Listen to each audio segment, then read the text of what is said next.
তারপরে বাবা এই যে শ্যামা মা, যাকে আমরা বলি কালী মা, তাই না?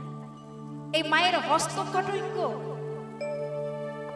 মায়ের হস্তকটি আমরা সবাই জানি। কটি হস্ত বলছেন? চারটি হস্ত, তাই তো? চারটি হস্ত।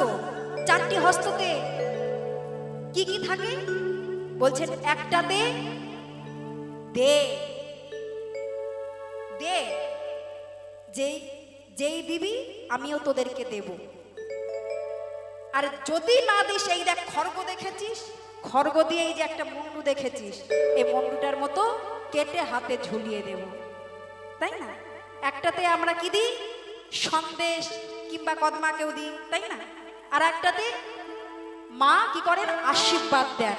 আর একটাতে খড়গ থাকে, আর একটাতে দেখি আমরা মুন্ডু, তাই না? সে মুন্ডুটা কোথাকার বলছেন? একটি শম্ভু নিঃশম্ভ নামে দুটি অসুর।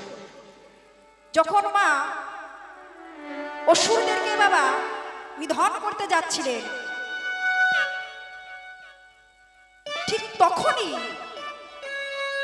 এই শম্ভু নিঃশম্ভ এই অসুর কামনার বসে আমাদের জগৎ জননী দুর্গা মায়ের দিকে ধা করে আসছিলেন।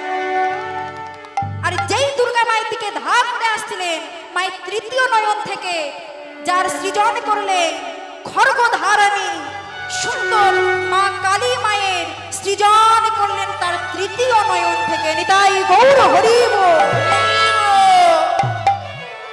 যেই তৃতীয় নয়ন থেকে সৃজন করলেন, অমনি সঙ্গে সঙ্গে ওই মা কালী কি করলেন? ওই শম্ভু নিঃশম্ভর ওই মস্তকটা ধরে ওই খড়গ দিয়ে কেটে নিজে সেই রক্তটা পান করে শ্রীগালকে দিয়ে পান করালেন।